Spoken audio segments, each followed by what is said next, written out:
Hi. In this video I'm going to read to you the third financial horror story of Swiss Frankenstein financial horror stories. It starts on page 47 and it's entitled Lucifer's Lights. What is that light? Portfolio manager Kevin Koo of a wealth management firm walked to the window of the open plan office he worked in on the 42nd floor of Singapore's Raffles Place and looked up. Long rays of red light were dancing across the sky, changing shape rapidly, uninterrupted, seemingly touching the skyscraper he was working in. It seemed to only extend over the financial center of Singapore, not across the Singapore River. Nothing much to be seen over Raffles City and Padang playing field. Is that Northern Lights? It's fascinating, La. I have never seen anything like this here. I saw it on holiday in Finland, but it was not red. It moved more slowly. These are moving much faster. Have a look. The colleague he was talking to, Cindy Chan, finished an email and walked over and looked up when she reached the windows.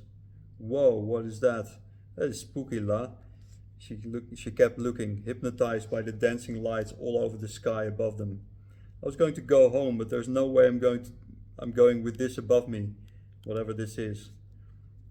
Overnight and into the next day, media around the world showed endless footage of the mysterious lights in the skies of not just Singapore's financial center, but also those of Dubai, Hong Kong's international financial centers, London's Canary Wharf, Zurich's Paradeplatz, Amsterdam's Zuidas, New York's Wall Street, and a few other financial centers. Reports varied from just expressions of awe and footage without comments to analysis of what natural phenomenon this could be. All kinds of experts were interviewed, including astronomers and meteorologists. Most speculated that it was a variant of Aurora Borealis, the northern lights, but none dared to provide a definitive conclusion. The next day, Kevin routinely started his day checking his investment portfolio of the funds under his supervision. Driven by increased working from home as well as a boom in artificial intelligence, the fund management team had decided to invest more of their fund's capital in data center development companies and flexible working place providers. Shares in the traditional real estate developers were sold to become a smaller part of the fund portfolios. The fund managers had bought and sold these shares the previous day. He looked through the sale and purchase transaction reports, comparing them with the trades that had been done according to the fund manager's overview. Hang on, what's this? What are these shares? He frowned, looking at a range of ISIN codes identifying shares that were actually bought. These were not on the buy list. No data centers, no flexible working companies either. Most of them seem to be offshore companies. What the heck is this? How can these shares have been received if the fund managers bought the shares on the buy list? The number of shares also don't add up. Much larger sales and purchases were executed as compared to the transaction report. Incredible, like paying for our own groceries and taking someone else's shopping cart by accident, La. He looked up for a moment and thought, no way, this is virtually impossible in a securities market. Virtually. He was staring at evidence that it was in fact possible. Shares in unknown offshore companies? Would the fund managers have reported fake trade details? That can't be. They would never get away with such a deviation. People like me in compliance would immediately find out. And what would they say? Kickbacks from those companies? Perhaps an admin or IT glitch? He decided to walk over to compliance and went straight into the head of compliance's office. Sorry to disturb, but this is important, he said. The head of compliance listened carefully to what Kevin had to say without saying anything or moving. Was he not surprised? Thank you, we will consider it, he said. Kevin looked at him. Consider it? We have a completely different portfolio from what was ordered. I said we will consider it. Okay, thank you, Kevin said and walked back. Later that day, a CNBC report on one of the financial news screens in the office caught his attention. It mentioned that various investors and funds reported distorted portfolios in the aftermath of the red lights. Weird, he thought for a moment. Perhaps that new news might convince compliance. He didn't think about it anymore until he walked out of the office just after sunset. He first noticed a crowd of people standing still inside and outside the entrance of the office building. looking up at what seemed to be a summer sunset. Are the lights there again? When he came closer to the exit and he could see the sky, he saw them again. Incredible! Rays of red light were dancing around the sky, more rapidly changing shape than northern lights. Scary, even more so outside. All these people down here, exposed. Feels like some hidden powers at work. Could those distorted transactions have anything to do with these lights? It seemed to be the message on CNBC. He looked up and around for a while, then headed towards the MRT for his ride home. Just a few hundred meters away, the Monetary Authority of Singapore still had most of its money laundering staff in the office. They had been told to stay to look into unusually high numbers of suspicious activity reports, especially because fellow regulators in major financial centers around the world had been reporting the same. World media were all over the news. As MAS senior executives were having an emergency meeting, a large television was on in the room, volume turned down low.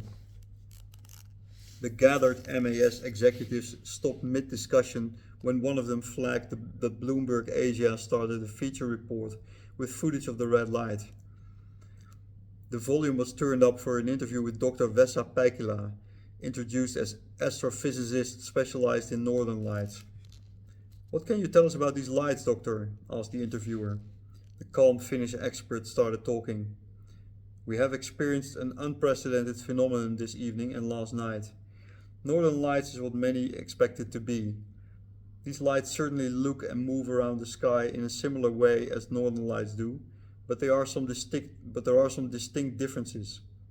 Northern lights, known as aurora borealis, have never been this red as far as we are aware. They're usually greenish or purple." He looked into the camera for a moment, clearly enjoying the unexpected attention for his expertise. "More importantly, and this is rather dangerous, these lights do not show up around the North Pole or the South Pole, but instead at places far from the poles." "Why is that dangerous?" asked the interviewer. "Northern lights are energized particles that originate from eruptions on the sun. They cause so-called solar winds that crash into Earth's atmosphere at a speed of over 70 million kilometers per hour. This is quite violent, but we are all protected by Earth's magnetic field, which bends these particles towards the North Pole. This is why they are becoming visible as northern lights. The same happens at the South Pole, by the way. There they are called southern lights, aurora australis. What is dangerous here is that these lights appear to be much stronger, faster, and importantly, they are hitting us in some of the biggest city centers on the planet, around financial centers for some unclear reason. I've had a chance to do some measurements during the short periods that we've experienced these red lights." He looked into the camera and paused.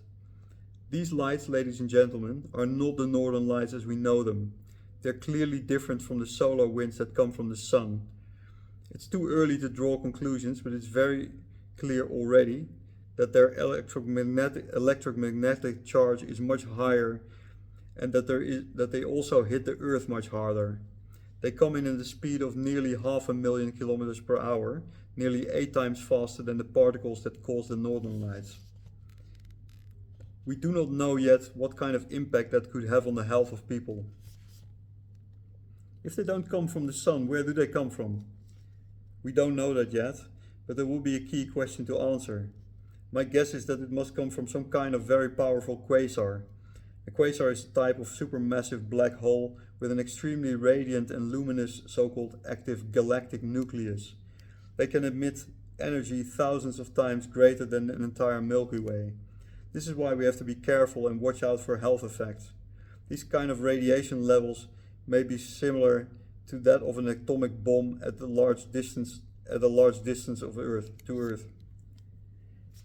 You will have heard that countless financial transactions that took place during or after the lights were present have been impacted, distorted, and essentially changed outside the control of anyone. Do you think these lights can have anything to do with this? I don't want to speculate on that, but it does seem to be a surprising coincidence that the appearance of the lights and the distortion of these transactions came at the same time. Electromagnetic forces can have very disruptive effects, in technology or anything using energy, especially coming from quasars. When I read about these effects and saw the red lights moving rapidly through the skies on TV, I thought the devil himself was at work. I started calling these lights Lucifer's lights. Lucifer's lights, said the interviewer after him. Thank you for joining us, Dr. Peikela. Thank you for having me. The MAS executives were silent for a bit until their head broke the silence. Lucifer's lights, La. Let's see what transactions you have all seen. Chufai, can you start? Okay, La. I've had a big number of unusual transactions that were picked up by our systems. Over 500 transactions from over 20 banks in hours. I've not seen such big numbers of transactions, suspicious transactions in such a short time frame yet. The usual pattern of domestic and international payments has been distorted today, and this started last night. During the lights, he said in a slightly lowered voice. How were these suspicious and not just different? The vast majority went to offshore accounts, and the transfer descriptions were just codes and numbers. This is not uncommon for invoices, of course, but this was extreme. Besides, many of the amounts were unusually large compared to the normal payment activity. I see. Didn't the banks report these transactions in SARS? Yes, but just for a small number. Perhaps we will get more. The actual number is very big, La. The meeting went on, showing staggering numbers of similar transactions across funds, insurance companies, family offices, fintechs, the entire financial sector. At different times, across different time zones, in different financial centers, similar transactions had been detected on a pandemic scale. Relationship managers, call centers, and online banking portals were overloaded with questions from customers, payors, payees, suppliers, investors, beneficiaries, anyone using the financial system whose payment had not been processed correctly. News channels were continuously breaking news of another tragedy unfolding in some financial center, interchangeably interviewing victims with numbers of failed transactions and presenting expert views on the economic impact. Invariably, the fast-moving red lights in the skies were a backdrop of reporting. It did not take long before Dr. Peikela's nickname for the lights became part of any punchy headline for newspaper and media reports around the world. Lucifer's lights. Lucifer's lights cause financial meltdown. Payment systems disrupted by Lucifer's lights. Alien Lucifer's lights trigger global bank runs. And many more. As if it wasn't enough, news leaked that funds were not just misdirected across the board, it was worse, far worse. They were redirected to obscure offshore locations where they became hard to trace. In the few cases that had been successfully traced, it transpired that they had been used by a warlord to purchase chemical substances suspected to be used for weapons. In one other case, funds ended up in the hands of a fundamentalist terrorist group. More and more of these examples emerged. Media reporting became addicted to the spectacular news. Experts of all kinds, terrorist financing, money laundering, quasars, electromagnetic waves, northern lights, they were all interviewed all day. Headlines became ever more extreme, soon boasting another new concept, triggered by the unknown redirection of funds. Lucifer's lights was gradually replaced by reporters keen to develop their own punchy headlines. Unidentified financing objectives, or UFOs, became a new headline that made countless curious readers read and viewers view. Banks beaten by UFOs. UFOs grabbing your money. The Sun even reported about Amsterdam's financial center having become a second red light district, with money being spent behind curtains for God knows what purposes. #UFO. Paris, a week after the lights first appeared. Limousines were offloading delegates of 38 member countries of the Intergovernmental Financial Action Task Force at their OECD-hosted offices in Paris. The agenda was unique, the timing more urgent than ever. Regulators of all major financial centers around the world, members of FATF, had rung internal alarm bells. A financial tsunami of terrorist financing had been unleashed on the planet. This was not an individual country financial center or financial institution taking it easy on regulation. This was not a classic matter of determining who would be blacklisted. This was money laundering mayhem. It seemed every bank on the planet that had seen red Lucifer's lights flashing over its offices had been taken over by some kind of uncontrollable alien force to make payments to different entities in different countries through different hard-to-trace channels. The meeting's chair had not slept well during the last few days. What to do about some utterly unexpected money laundering event driven by what? Normally it would be money laundering regulation, enforcement, politics. He had been pondering what measures to put on the agenda. Setting global standards to influence an unearthly quasar, Lucifer's lights, setting policies, the usual instrument, seemed too little, too late, too inadequate. Can we do anything? Maybe just make a statement. It was a bureaucratic meeting, more than anything to establish what every participant already knew, that nothing could be done. Motions were made to make it look like something was achieved. It was confirmed that money had been laundered and terrorist groups had been financed on a massive scale by unknown forces. Research would be done to establish what happened, how the money laundering and terrorist financing had resulted from it. Further measures would be discussed. A press release was issued along the same lines. The press release of FATF sent both skepticism and shivers down the spine of the global financial system. The news hit like a bomb, mainly because of the implicit confirmation that collective governments stood powerless against an inexplicable and horrific phenomenon. FATF fights Lucifer's solar windmills, and countless other similar media headlines reflected this sentiment. Lucifer's lights came back, vigorously, ruthlessly, and back, and back. Preventative measures were taken. Protective fiber optic communication cables were used, allowing less electromagnetic interference, but to no effect. Financial centers moved out of big cities to provincial towns, but they were followed by the lights. Regulators tried to stay on top of terrorist financing, but did not manage. The world became used to financial transactions being distorted, to increase terrorism. Making digital payments became a casino-like gamble, nor knowing if funds would ever end up where intended. FATF and banks started to return to money in physical form. Cash was more than ever king. But even so, the lights managed to blind transportation trucks, causing accidents and looting by terrorist accomplices, as it turned out to be in some cases.